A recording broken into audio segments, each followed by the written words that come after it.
Bonjour, bienvenue sur la construction du réseau de Wessenheim et de son extension. Alors depuis quelques jours, vous avez vu, j'ai fait des vidéos de câblage.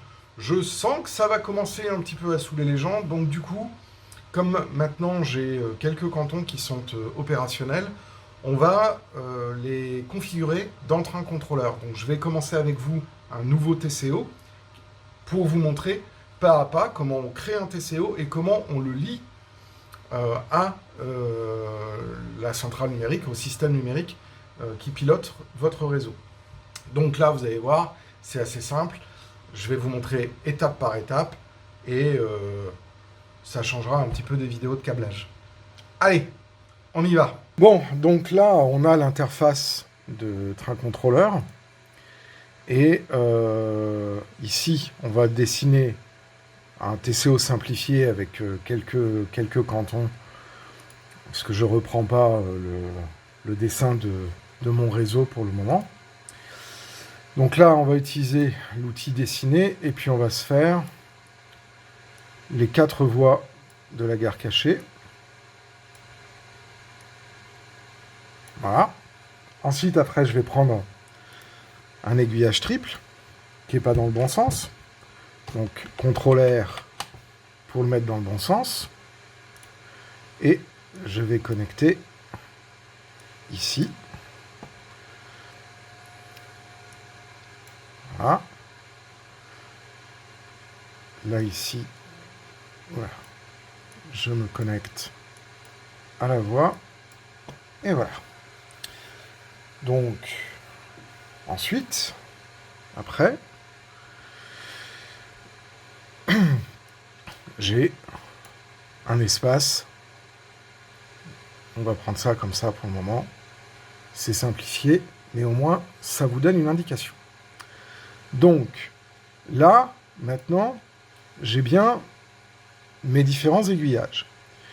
La première des choses que je vais faire, c'est que je vais connecter les aiguillages au système numérique. Donc là, pour l'instant, je vous montre comment on fait, mais ce n'est pas encore opérationnel. Donc là, je double-clique sur l'aiguillage. J'ai la fenêtre aiguillage qui arrive. Dans Général, je vais donner un nom. Donc je vais l'appeler AIG triple entrée nord. Gare nord. Je lui donne je lui donne pas pour l'instant de configuration de vitesse. Je vais dans Connexion, et là, je vais choisir la centrale qui va gérer les aiguillages, c'est-à-dire la LZV 200. Je lui donne son adresse, adresse 1, adresse 2. Là, ici, je peux changer les paramètres de commutation en fonction de ce qui se fait réellement, et je peux tester quand la centrale sera branchée, si l'aiguillage commute dans la bonne voie. Indicateur, j'ai pas besoin. Condition, j'ai pas besoin. Commentaire, j'ai pas besoin. Je peux refermer. Ensuite, pareil pour cet aiguillage-là. Donc là, AIG V2 V1 V2 gare cachée niveau 0. Connexion Digital Plus, et là, cet aiguillage à l'adresse 3. OK. Alors, j'ai fermé trop vite, parce que je vais reprendre ça. CTRL-C. Ensuite, après, oui, le chat. Je reprends ça. Et là, c'est voie 3, voie 4. Connexion. Et voilà. Donc là, si la LZV 200 était branchée, j'aurais pas de problème. Je pourrais commuter artificiellement avec manœuvrer, et ça ferait bouger les aiguilles. Maintenant, je vais prendre les cantons. Donc, pour faire les cantons, je vais aller chercher mon canton.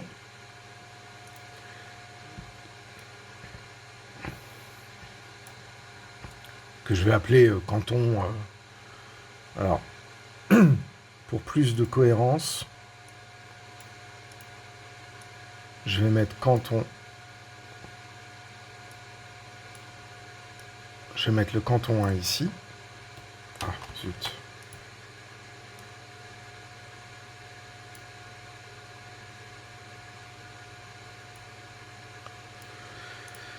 Je vais mettre ensuite le canton 2 ici. 3, 4 et 5.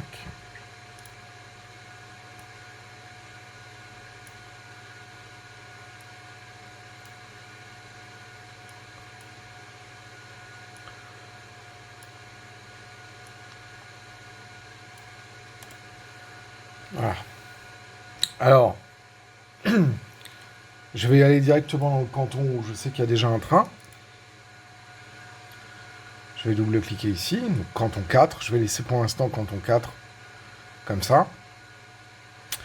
Identificateur de train. Et là, je vais me mettre sur la Z21.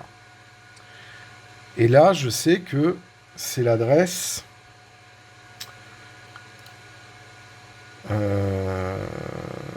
Eh bien, je ne sais plus quelle adresse c'est. Donc, il faut que j'aille regarder sur ma petite fiche. Parce que nous, on fait des petites fiches. Parce que sinon, si tu ne fais pas de petites fiches, quand tu dois reprendre tes trucs, tu sais plus où c'est.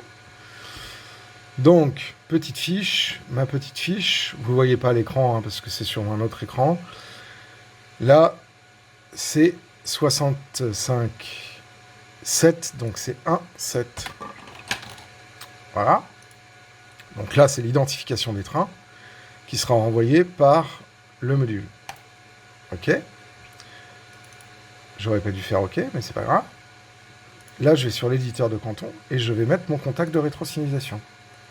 Ensuite, je double-clique sur le rectangle pour avoir mon contact de rétrosignalisation. Et là, je me mets sur Fleshman Z21 CAN-bus, puisque je suis en rétrosignalisation CAN. Et là, je me mets en adresse 1 et 7. Et normalement, il devrait m'afficher ma rétrosignalisation ici. Alors, pourquoi il ne me fiche pas?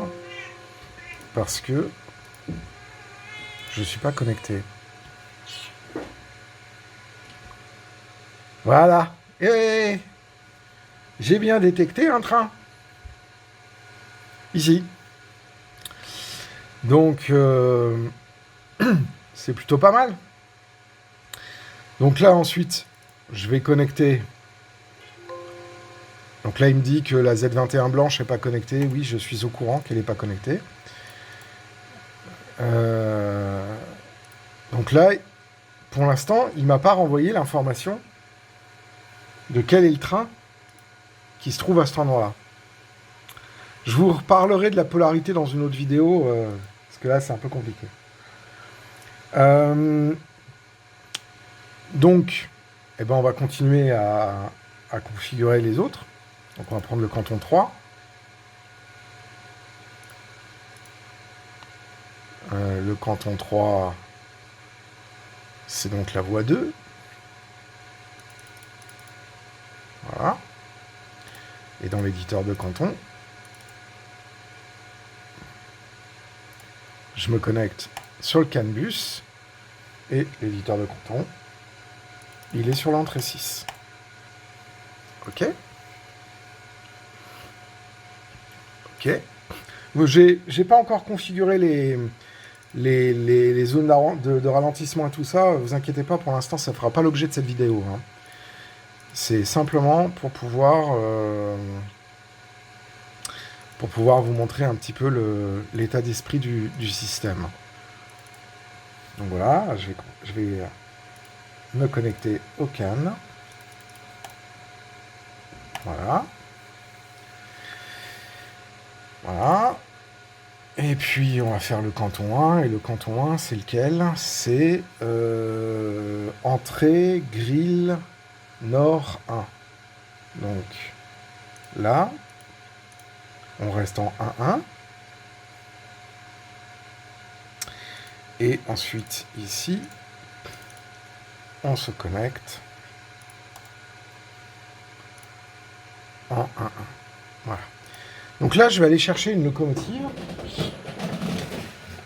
Ça va prendre un petit peu de temps. Et je devrais voir la locomotive qui va arriver dans quelques instants. Voilà. Et là, vous avez vu 1,123. Et voilà. Et donc là, train contrôleur me dit la locomotive qui porte le numéro 1231 vient d'arriver sur le canton 1, après, et passer ensuite sur le canton 2. Voilà.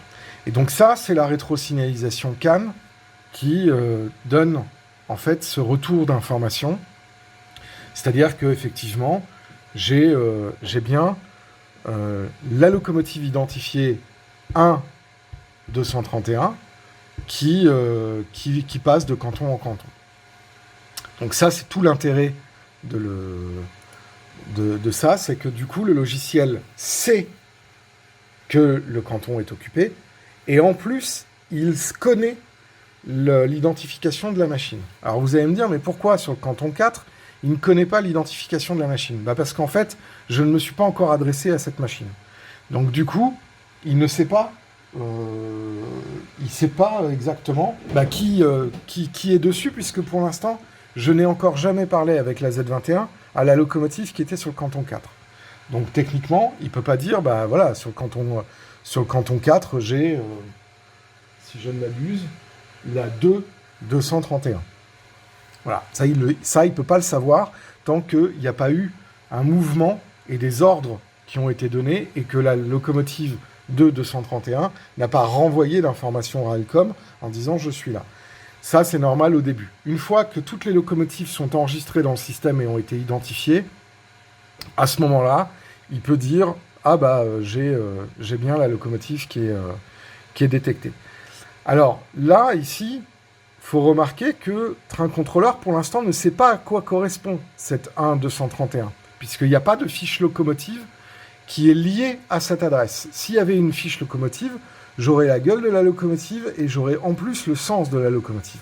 Là, pour l'instant, je n'ai qu'une information de présence qui me renvoie le fait qu'il y a bien cette locomotive qui porte cette adresse-là, à cet endroit-là. Maintenant, je vais aller la locomotive en sens inverse, le train en sens inverse, et on va quitter la voie 2, aller sur le canton 1, voilà, et quitter le canton 1 pour monter dans la rampe hélicoïdale, et voilà.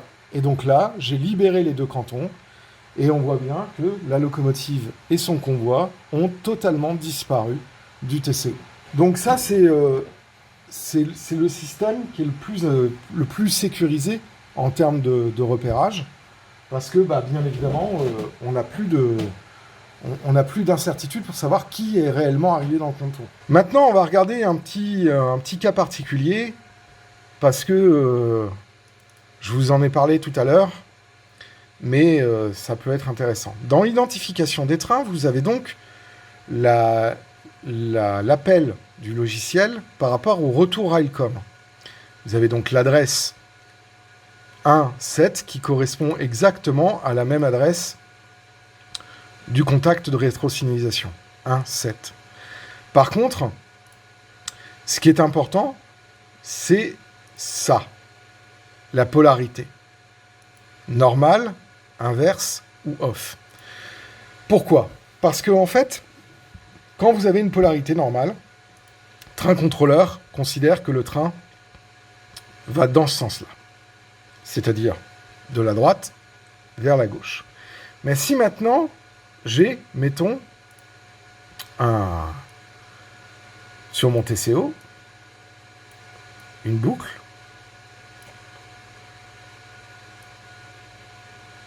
et que le train fasse une boucle,